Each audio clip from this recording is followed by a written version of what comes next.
Oke yuk, kita bedah bareng-bareng sebuah kerangka filosofis yang jujur aja dalam banget. Ini tentang gimana keyakinan seseorang bisa bertumbuh jadi lebih kuat, tapi juga soal bahaya-bahaya yang mengintai di sepanjang jalan itu. Jadi begini alurnya. Pertama, kita bakal lihat dulu perjalanannya kayak gimana. Terus kita dalami dua cara berpikir yang jadi pondasinya. Setelah itu, kita intip nih, ada pendekatan yang ternyata berisiko banget, yang bisa bikin orang tersesat. Dan terakhir, tentu aja kita cari tahu gimana caranya biar tetap aman. Oke, kita mulai dari awal banget ya. Bagian ini tuh ngajak kita mikirin pertanyaan mendasar soal pertumbuhan diri kita. Dan ini ya, bukan cuma soal ngapalin fakta doang. Ini adalah sebuah transformasi, sebuah perjalanan intelektual sekaligus spiritual. Nah, kerangka yang kita bahas ini ibaratnya nawarin peta yang spesifik banget buat ngelewatin perjalanan itu. Nah, sekarang kita masuk ke fondasinya. Ternyata kerangka ini dibangun di atas dua cara mikir yang, wah, beda banget satu sama lain. Sumber kita pakai istilah tafakur, yang intinya adalah mikir secara mendalam.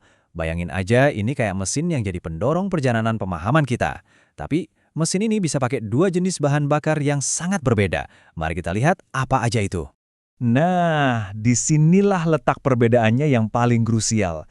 Ada yang namanya emfusi, yaitu kontemplasi ke dalam. Ibaratnya kita baca buku tentang diri kita sendiri. Terus ada afaki, kontemplasi keluar atau baca buku alam semesta. Menurut sumber ini, memulai dari dalam, dari emfusi, itu jauh lebih aman, jadi fondasi yang kokoh sebelum kita menjelajahi dunia luar yang super kompleks. Oke, ini bagian yang menurut saya paling menarik.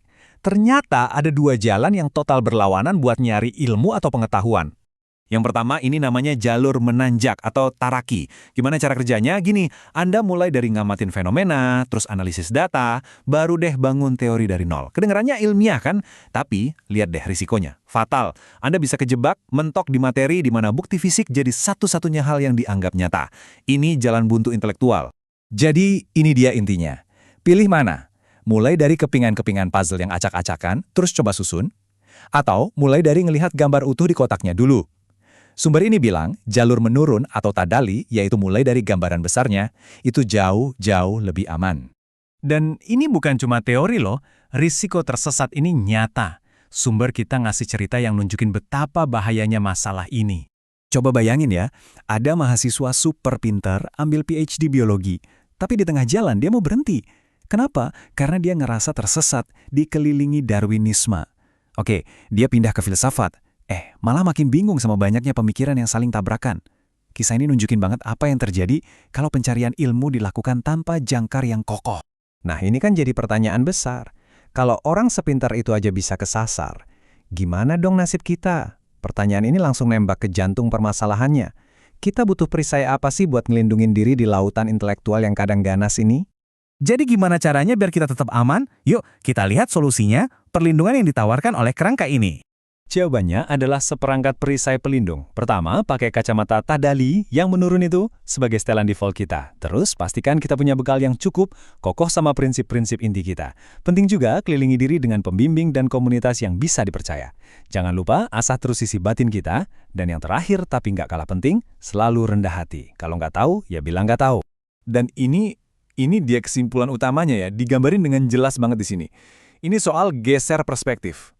Bukan lagi mencoba pakai akal buat menuju keyakinan, tapi justru melihat dunia dari keyakinan itu sendiri.